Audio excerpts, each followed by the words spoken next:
Right, gentlemen, welcome. I was telling somebody that it's always a very easy job when you are the one asking the question. So, good thing is that I have experts here this morning, and they don't like to be called experts, but they are indeed experts. And we'll be looking at, the importance of, we'll be looking at building resilience and collaboration, addressing submarine cable disruptions. I have something I wrote here that I want to read as an introduction. High quality internet connectivity is the basis for modern day economic development, empowering user-driven innovation and transforming lives. It is for this reason that the United Nations Broadband Commission target 3 is to make sure that the broadband internet user penetration reaches about 75% of the world population by 2025. So, this morning we'll be looking at how resilient we are and building collaborations in the ecosystem of submarine cable. Gentlemen, you're welcome. It's a pleasure having you. I would like you to just introduce yourself a little bit better than I could, so that people will know who and who that and the authority behind some of the things that we'll be discussing today. So, Mr. Fernando, let me start with you. Hello, good morning. I'm Fernando Fernandez. I'm working for Telcables. I'm the CEO of Telcables West Africa, based in Nigeria. And Telcables is a subsidiary of Angola Cables. I suppose that everybody knows. Thank you. Morning, everyone. My name is Mark Tinker. Managing Director, Transmission Co., a brand new company, small business here in Lagos, Nigeria. Fantastic. My background in Subsea is I was involved in building the first cable that was actually funded or co-funded by a content operator, which was Google. That was Unity from Chikuru, Japan to Los Angeles in 2010. That was the first time content people began getting involved in Subsea, and a couple of others from Singapore to Japan. This is when I was living in Malaysia. And then obviously I operated the CCOM network, which was the first East Coast Southern Subsea system in East Africa, Southern Africa in 2009, for 12 years. Thank you, Mark. Thank you. Additional. Morning, everyone. My name is Ade Omalulu.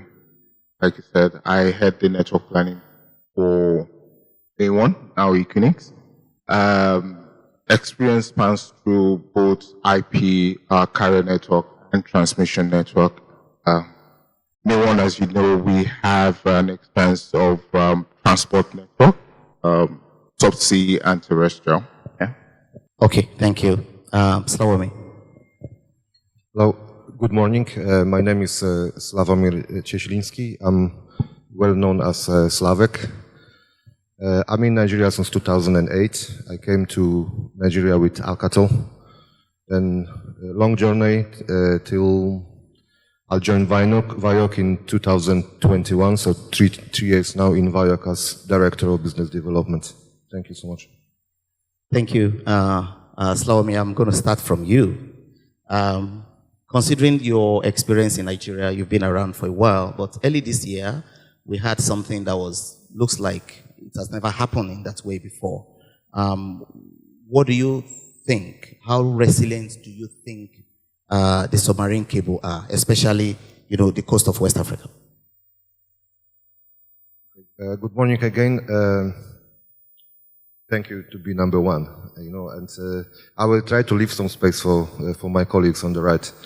What happened this year, that we had an event in natural disaster in the coast of Ivory Coast, and almost all of the cables on the west coast were caught by this natural disaster. And we had only 2 operational cables. It was GLO1 and Equano. That really helped Nigeria and all other countries on the west coast of Africa to be connected to the rest of the world. And we had some disruption. I think this event is close to us, how important it is to have a proper resilience on the submarine cables. So just an introduction, basically we have 6 submarine cables in Nigeria, and we have to look at the routes of these cables, how they are routed, that all of them, they are going to Europe. Out of the 6 cables that we have, only 3 are extended to South Africa. So that is also something that we have to consider. Another aspect that we can discuss today is the age of the cables, how old the cables are in Nigeria, that almost all of the cables are like 15 years old. And then the next aspect that we can discuss is ownership. So these 3 aspects we can discuss today, and I will just take it as a small introduction. Thank you very much. I really appreciate that. Mark, you have anything to add to that? How resilient do you think we are?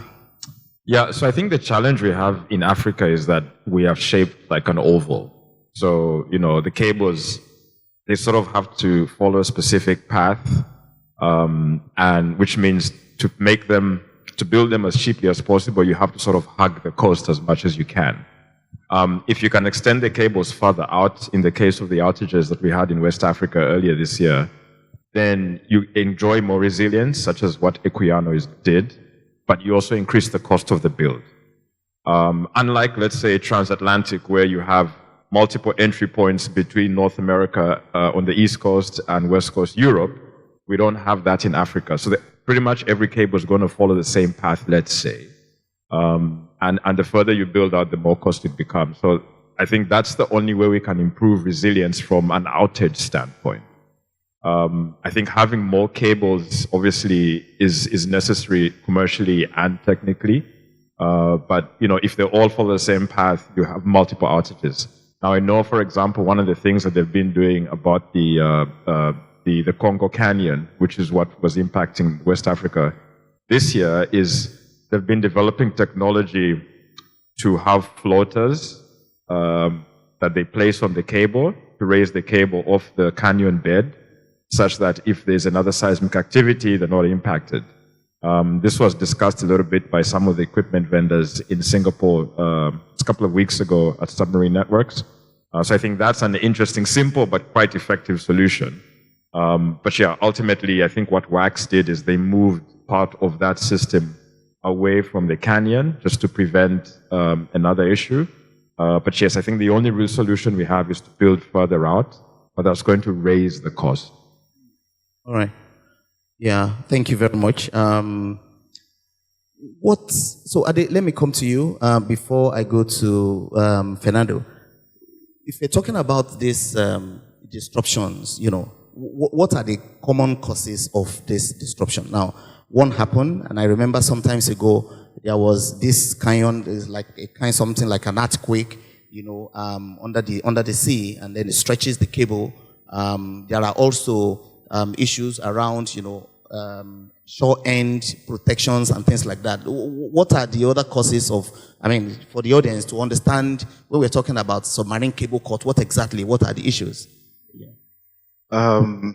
Frankly, I think the major causes for undersea will be seismic activities, largely, which are natural occurrences.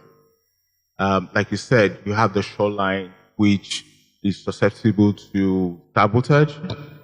However, for undersea, I think Mark mentioned it yesterday, the only thing that I've seen lately, apart from natural occurrences, is the where you have the thing that was sank, and then the anchor disrupted the cable. That I think likely at that depth, it's most likely seismic activities, except for shoreline activities where we have major sabotage, human, disruption for these cables. Fernando, you want to add to that? No, yeah, I totally agree. There is 2 effects that do these disruptions. Is the human, that is a percentage very low, and the natural ones, such as currents, weather conditions, that affects and the cables move on the sea, and they start to scratch the stones and they will break. Yeah. Okay.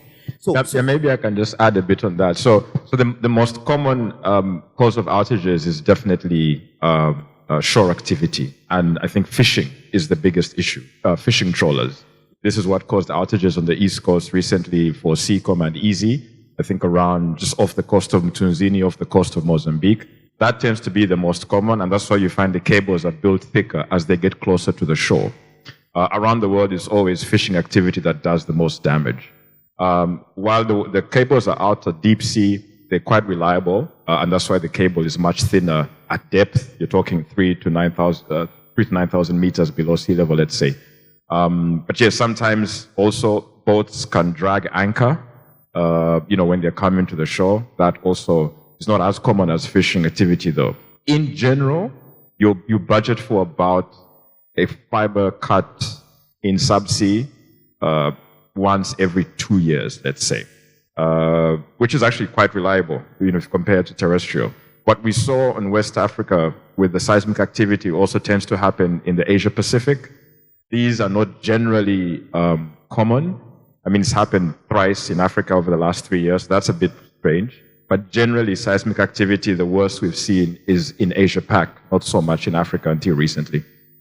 For the example you gave, Mark, before, the example you gave about what happened to Seacom, which is fishing activities, are there ways, I mean, for natural occurrence like seismic activities and all that, I mean, it's natural, it's act of God, there's nothing we can do. But for man-made disruptions like that, what are the preventive measures that operators can put in place to ensure either a total avoidance of things like that, or at least a significant reduction of such occurrences?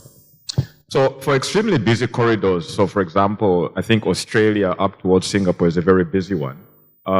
You find that the cable operates, well, there's a system called AIS, which is a transponder system that the ships that cross these channels tend to have, and you can, as a cable system operator in your NOC, track all of these transponders to see how close ships are to your cable. Now, obviously, sometimes the shipping operators don't turn on the transponders for some reason or other, but that's on the higher end where you have a formal process. The fishing trawlers are generally not that sophisticated. They're just really informal traders, so you really can't track them. What tends to happen in those cases is if the government is sturdiest about protecting its waters, they would have like the guards, the national guards, monitoring that water space just to keep those kinds of people away. But to be honest, cable systems are private systems, so governments don't generally tend to get involved at security level. You would have to, as the cable operator, employ a security company to support that, and that's not, it's not cheap either. So those are the real life issues. And also, sometimes the fishing trawlers don't have permission to be out in those waters. We suspect that the fishing trawler, again, don't quote me here, but this is just a suspicion. The fishing trawler that took out the Easy and Seacom cables was a Chinese vessel that probably wasn't supposed to be there, let's say. So such things you really can't account for. But yes, some kind of defense mechanism to protect the waters and also the transponders in the major shipping vessels. Yeah, that's how you sort of tackle that. Thank you very much. I'm going to come to Fernandez, but we'll come back to the point you raised about what can governments do, or possibly government cannot do anything because these are informal, or that the cables are privately owned, private investment. But when you look at the impact it has, on global economy generally, especially now we've seen something happened recently in Nigeria. The federal government of Nigeria categorized all telecoms, infrastructure, power as critical national infrastructure. We're going to discuss later today. Can we also begin to advocate for international or critical international infrastructure, considering the fact that everybody, even the president's internet, will be down when things like this are up? So, but let me come back to Fernandez. How prepared are we for the next disruption, the next prolonged disruption, for instance? Okay. I have my own opinion about yes, this. Please. Okay, so we don't have too much partnership. Everybody that has cables don't think too much about the resilience, in my opinion, okay? So this is all about partnerships and trying to do some trades between those companies in order to have more resilience on the network. And I don't see this too much, okay? Because everybody is looking at the numbers that they will do in the end of the day.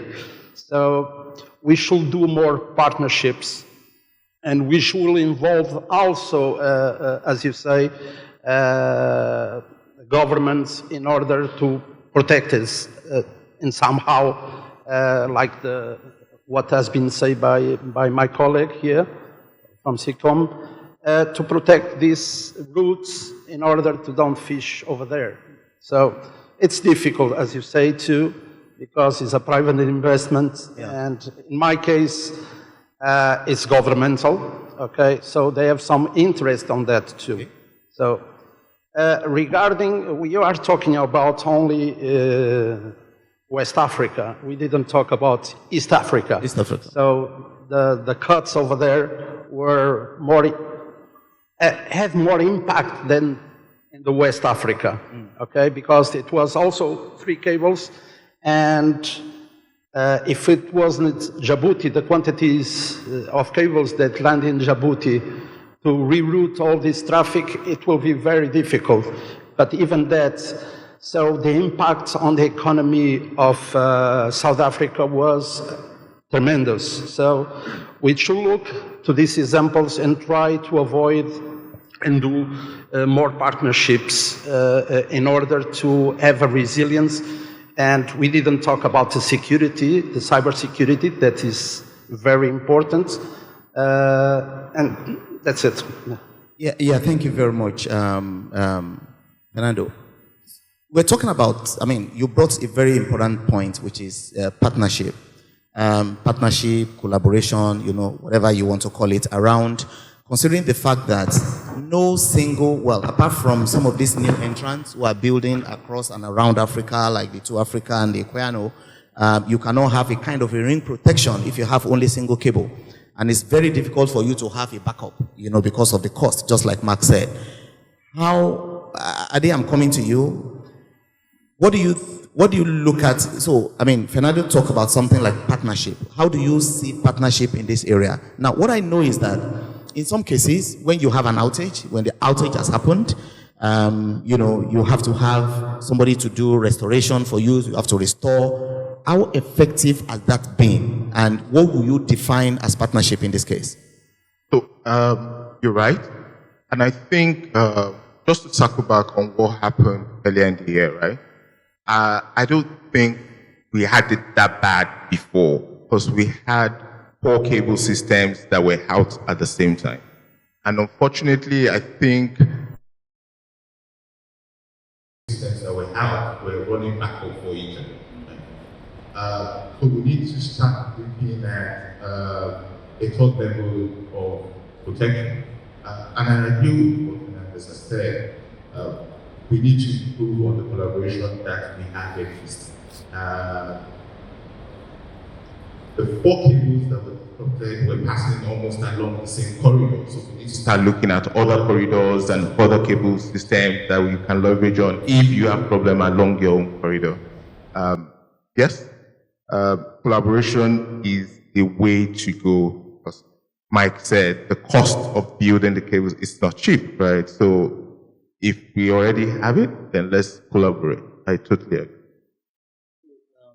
Allow me, coming to you. Mark said something which is very important. And again, normal simple economics, you know, if the demand is high, you know, the price then will go up. And at those times, people are, you know, customers are calling. And so you are in a very critical situation. There is nothing. And the supplier, who's supposed to be your partner, also would then want to take advantage. I mean, except it's an angel from somewhere. He would not also, look, I have so many things and I understand that you need this, so I'm going to put my own price. How have you seen, I mean, things like this, has it played out in Nigeria? And how can we take this partnership we're talking about to a level where it will not, there will be, maybe, I'm just thinking in my head, maybe there will be a standard that you can offer or that you can sell when we have critical situations like that, and people will not take advantage of, the fact that, okay, I know you're in trouble, then I'm going to squeeze you. Okay, I listened to my colleagues and about the partnership. You see, basically what we are trying to do here is what we call it in telecommunication industry, like root cause analysis, RCA, of what happened in March this year. And basically when you have RCA or root cause analysis, basically basically what you have to do first, you have to say what happened and what kind of actions were taken to restore the traffic. And then after that we have something like lessons learned and what needs to be done to avoid reoccurrence of such events. I think we are discussing all of this. So in terms of partnership, you see, and taking advantage of others, you see, like when we had this disaster in March 2024, most of the traffic was diverted through Equano cable. And we, as all of the submarine cable owners, we should sit down and really think about this last point of RCA. So that means all of these lessons learned and what needs to be done to prevent reoccurrence in future. So on our side, the Equano cable terminates at Open Access Data Center. That's the landing station of the cable.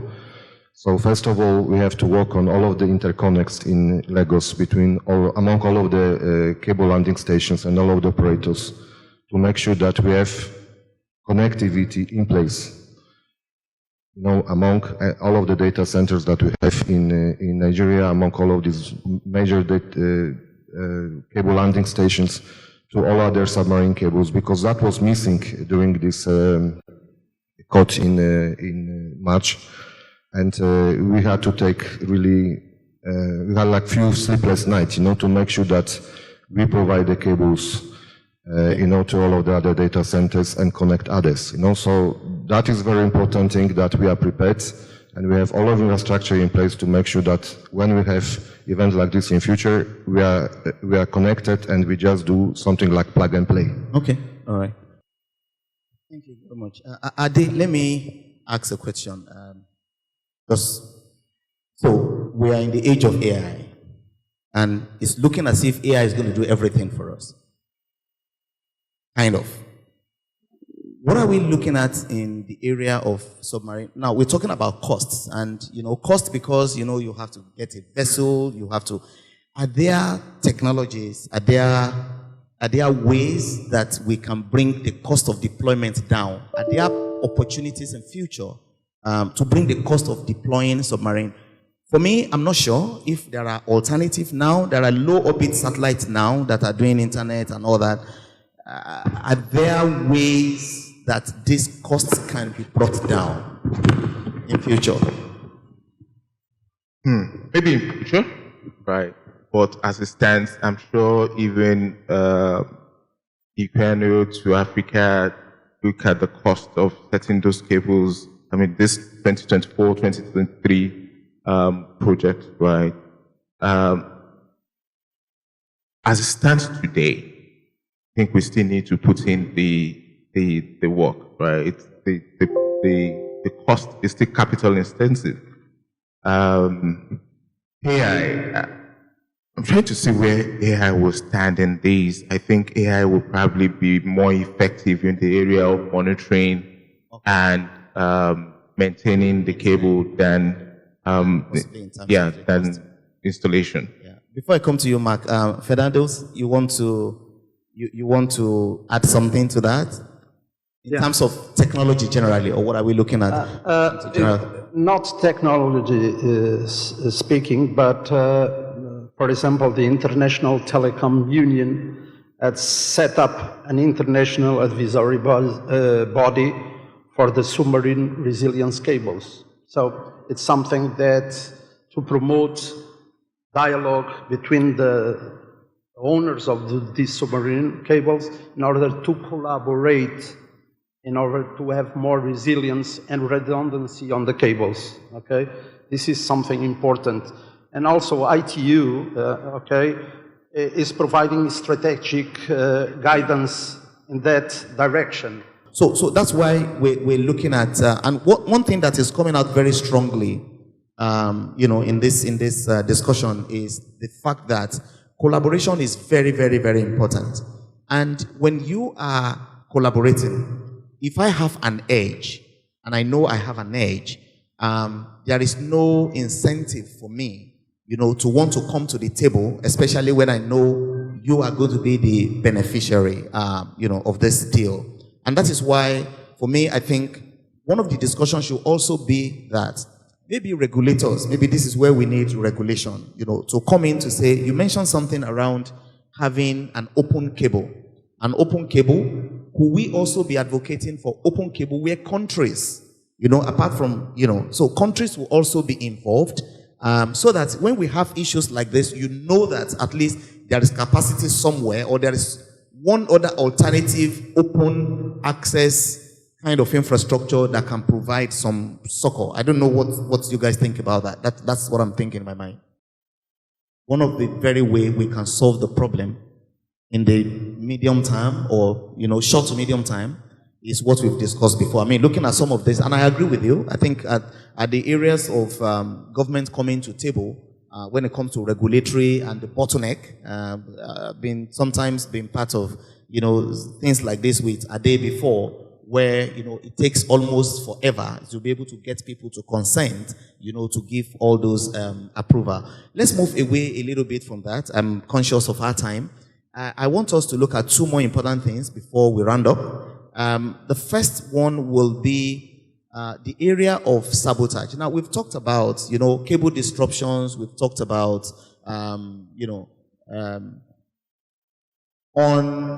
unintentional cable cuts, seismic activities, and all that. Are there, some time ago, we heard about, the war in,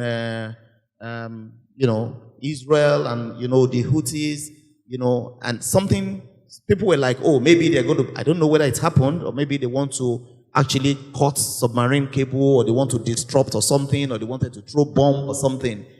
How susceptible to sabotage? Bernardo, I want to come to you on that. You have an idea of how susceptible to sabotage submarine cable could be. Do people know where submarine cable are to be able to go and sabotage? It's a difficult one. Okay, so you cannot cover, even if the government will help you to protect the infrastructure, you don't have a way of unforeseen these situations. It's impossible, okay? Maybe with the technology advancing like we have at the moment, so maybe they will find a way to put some sonars on the cables to detect these kind of activities, but it's impossible. So in a war, everything can happen, and communications is one of the most important things. And if they want to cut the enemy, they will cut cables, and that's it. They don't care about anything else. So it will be very difficult to protect this infrastructure. Okay? Yeah, Ade, you want to give a? Yes, I just want to say, considering the depth of those cables, right? It's not. So, I mean, people are becoming more daring, so you can't take that out that it's not going to happen in the near future. But my thought is, even the cost of doing that, there's a cost to doing that, considering the depth of those cables and the mobilization that needs to be done for you to have that type of, or that level of disruption, right? Obviously, these can happen in the future.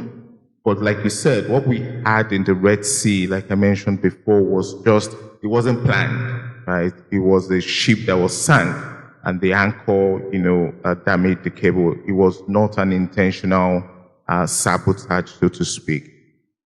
But it's not to say that it can happen in the future. Okay. Yeah, I think you want to. Oh, sorry. Yeah. You. As Fernando said, it's a sensitive topic, but we have to really discuss it on the forum. Thank you for this. The very important thing for submarine cables is to prevent situations like sabotage and stuff like that. So if you look at Nigeria, we know we have like few landing stations, so like the risk is a bit spread over this landing station, but we have so many countries in Africa where we have only one landing station. So maybe you can have 2 or 3 submarine cables, but they are just connected to one place in the country, so that's very dangerous. Because that's the place that can be easily sabotaged and damaged. You know, the situation in the world is very hot right now. You know, we have a war in Ukraine, Russia is involved, then we have a war also in Israel and so on, so the sabotage aspects needs to be considered. And you know that all of us most probably read somewhere in the internet that the Russian submarines, you know, they are monitoring the submarine cables. And basically, this aspect needs to be considered by us as well, because you see, like if, for instance, something like this happen, and we have, for instance, all of Nigerian cables, the one that Nigeria is involved, connected to one place in Europe, 2 places in Europe, or 3 places in Europe, then if we have any event of war in Europe, we can be affected as a continent. Okay. Yeah, so it's very important that we build, you know, diversity in the places we are connected to the submarine cables. All right, thank you very much. Mark, I'm coming to you, but I want to open the floor for questions. I'm sure some of our audience will want to ask 1 or 2 questions. So if you have something, please raise up your hand so we can take 1 or 2 questions. And Mark, you can use the opportunity to add to that. Yes, thank you. Yes, yeah. Add your this while we're waiting for the questions. Go ahead. Yes. Yeah, no. So I was just about the sabotage stories. It makes for a sexy story. I won't lie. I mean, we all have this fantasy about sabotage for subsea cables, but practically, it's really not that easy to do. I mean, if you take the example of a fiber cut, and you know, if you have a ship going out to sea, and you know the waters are treacherous and they're choppy, and you know, for them to actually find where a cable is can easily take a week. You know, it's quite, you know, and you're talking about, you know, 4,000 meters depth. It's not something that anybody can do, right? I think in my years in the business, I'm only aware of one documented sabotage act in Africa, and this was in 2013. I think there was a couple of people that physically did cut some of the Mediterranean cables, I think in Abu Talat going up to Marseille. But that's the only one that I'm aware of, and they were promptly arrested with pictures and everything. But generally, I think it's not something that we need to be worried about. Generally, right? Generally, yes, there might be some corner cases, but I think in general, I think we have slightly bigger problems, to be honest. Okay. Thank you, sir. Yes. We have 72 cables lying down in Africa. Imagine how to avoid these problems. It's impossible to cover all of. Yeah. Okay, I get your point. Sorry. Yes, please. Well, my name is Ghazali Harun Ibrahim, and my question is, if we have a problem, how can we solve it? The internet has now is posed with 2 threats. We have 2 switches that can shut down the internet. We have the virtual one, and we have this cable, and it creates a big problem. It shuts down the internet. My organization is part of the Keep It On campaign. We are working on shutdown, internet shutdown, access, keep it off campaign.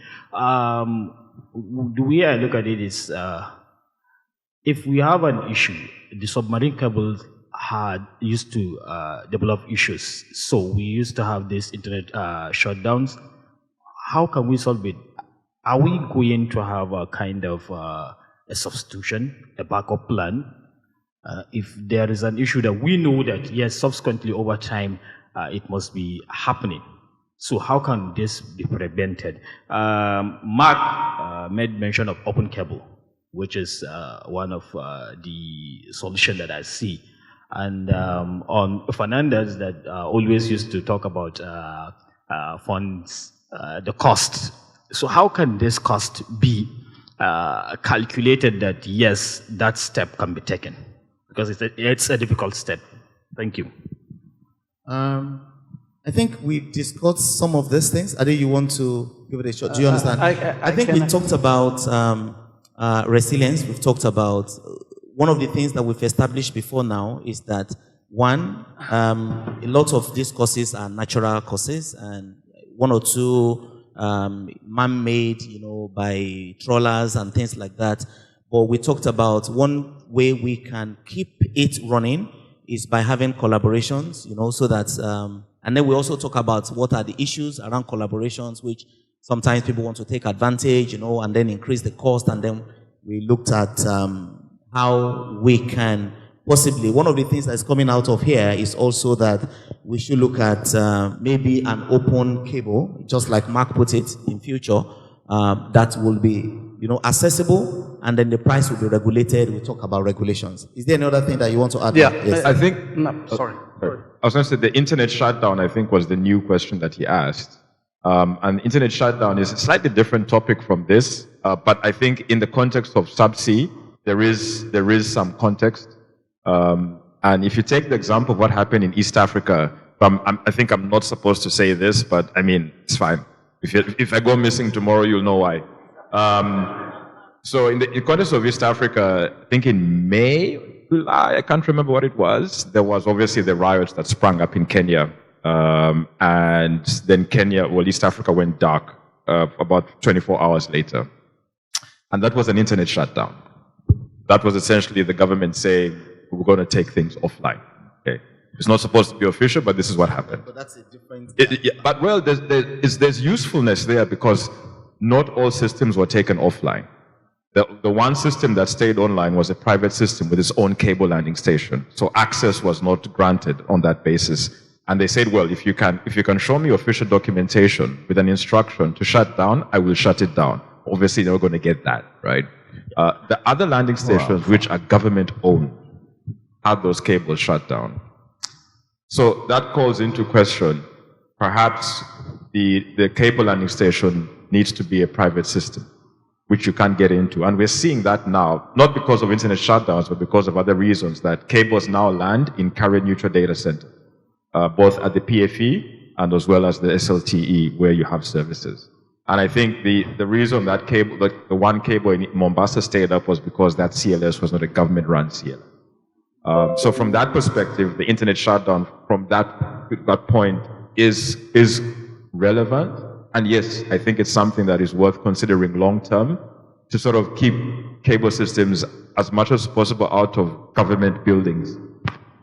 I agree with you. My thinking is there are different levels, right? The physical level, apologies to the engineers, the physical level is the submarine cable. There are other layers, and I mean, Ade is an expert in that. You can even just shut down the internet without even shutting down the cable, right? I mean, so that's why I wasn't looking at, you don't necessarily have to come to the submarine cable landing station, the PFE or the SLTE before you can actually shut the internet down. Agree? Yeah, absolutely. Exactly. Absolutely. But that's a different, and I think at that layer, there are also resilience that you have to build at the layers of the IPs and all that stuff, apart from the physical. Yeah, my question is towards solution. How can we provide a solution? Natural issues will continue to happen. So we have to foresee or kind of strategize on having a substitute or a backup. That is why I said an open cable, having 3 or 5 cables going to a country. So it's going to be, okay, if this cable has issue, then we have 3 others as substitute, as backup.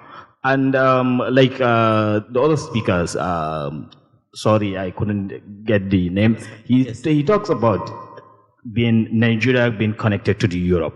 So how can we have like 2 cables to Nigeria from different continent or from different sites? Okay. The cost, that's why I talked about Fernandez.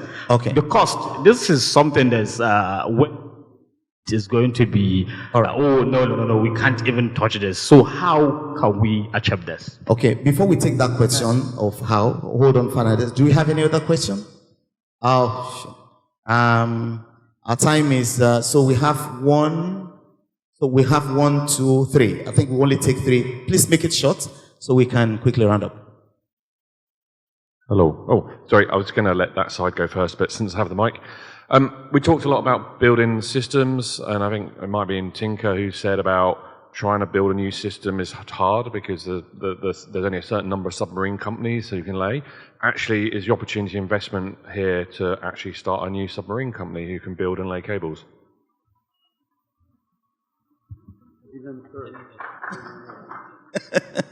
I didn't get that. Yeah, I mean, so yeah, no, he's saying it's an opportunity to build a subsea. Okay. Oh yeah. No. I mean, of course there is. So the problem with subsea is that it's a very dark art. There's especially on the commercial side, on the engineering side, on the operations side, on the agreement side.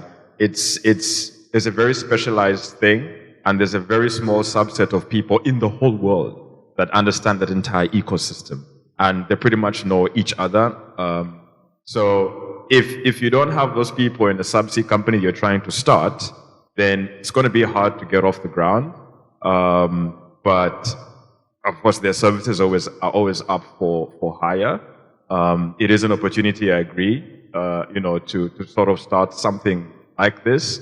But because the skill set is so defined, so specific, so limited, because if you want to get funding, for example, to build a system, you have to go to your funder and say, I've got 50% pre-sales. Imagine your system is $700 million. You have to bring up 350 and then find the rest in either equity or debt.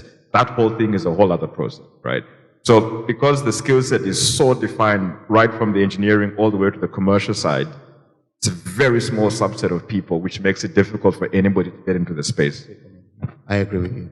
Thank you. Number two? Okay. My name is Adeyemi. I want us to speak more on the open access stroke, a means of getting resiliency on the network. This open access has been topic for discussion for several years now, but we have not been able to move forward with it. Is there any reason why it's becoming difficult for the country to move forward in that direction? That's number one. Number two, the use of the capacity that we already have on the network right now. None of this cable is less than 2-3 terabytes of capacity. What are we looking in terms of maybe spectrum sharing, government putting up a policy where maybe 5% of the AOL being contributed by operator can be pushed back into getting every operator to have additional SLTs and capacities that we can make use of in the time of disaster when we have any fiber cut. The traffic can be from the any cable that is up and running can be reused for the time being, pending the time when the capacity cable is restored. So I'm looking at it from both the sharing part and as well as the regulatory taking the lead. Yeah. Okay. Ade, you want to? Yeah, so let me talk about spectrum sharing. I don't know how many more minutes we have. Okay, all right. So we'll round up in 10 minutes maximum. Thank you. I think spectrum sharing exists today, right? We have systems that already have the technology to share spectrum. However, like we said initially, it's more on collaboration. If you are saying that government should then make it mandatory or enact policies that will then enforce collaboration so that we can have, because again, these have become national assets, right? Then we can have, there will be no, we won't have any other option. Providers won't have other options than to collaborate. Right now, it's at providers decide whether they want to collaborate or not. It's not enforced, right? So I can choose to collaborate or not. And like Mr. Gbenga said initially, providers do not have anything to lose. Then there is no need to collaborate. I think I do agree that the government can look into to make sure that collaboration is enforced rather than leave it as the beck and call of the provider. Yeah, I think maybe just to add, so I think you separate the open access component from the network acquisition component. And by network acquisition, I mean commercially what you spend to get access to the system. So Nigeria is very blessed that you've got 2 new cables that are highly scalable that are open access. Open access as in you can freely go pick up capacity from Equiano at OADC. You can freely go pick up capacity from 2 Africa at Medallion Lekki 2 when that goes live. And that's a very good, you don't need to pay, millions of dollars for cross-connect like in the days of old. So the open access problem, I think, has been solved. But that doesn't mean that you're going to get free access or cheap access. That's a different thing. And like my colleague here says, Spectrum access is already available on open systems, and it allows people that don't have enough funds to invest in a fiber pair to get access to the scalable way. They'll call it a quarter fiber pair or a half fiber pair or 3/4 fiber pair. That's the Spectrum business. But you still have to pay for that. And buying Spectrum is cheaper than buying a fiber pair, which is cheaper than landing a fiber pair. If you want to participate in an open cable, if you're landing the fiber pair, you're easily in for $20 to $50 million. That's just the way it is. Because the project can easily be, a couple $100 million to $1 billion. So because of that, we need to separate the commercial aspect from the open access aspect. The open access aspect is the regulatory side, which I think has been solved for Nigeria, which is fantastic. But then there's the commercial element still kicks in, and Spectrum is one way to keep that cost down.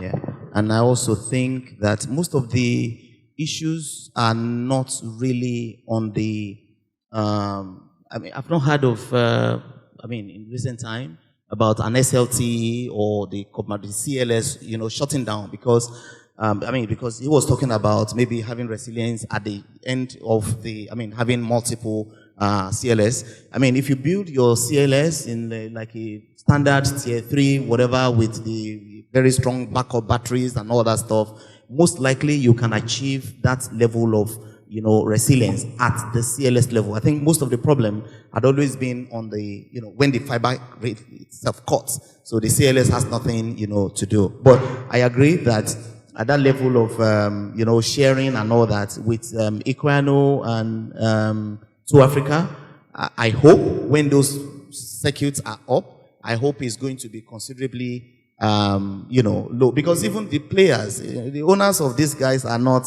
they are not small boys, really. So they can afford, to really, if they want to make it life difficult. And that is why I think regulatory or regulators also, individual countries need to have regulations, around, the need for you to provide capacity when there is an issue.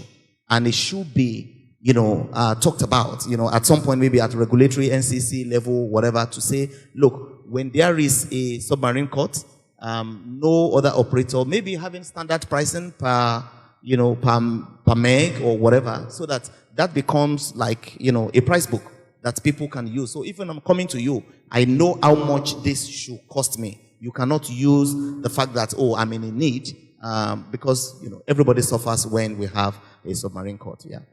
Fernando, you want to say something? Everybody is looking here about subsea cables, but there is other things that we can do to mitigate or create an alternative for the subsea cables. Okay, basically, we can.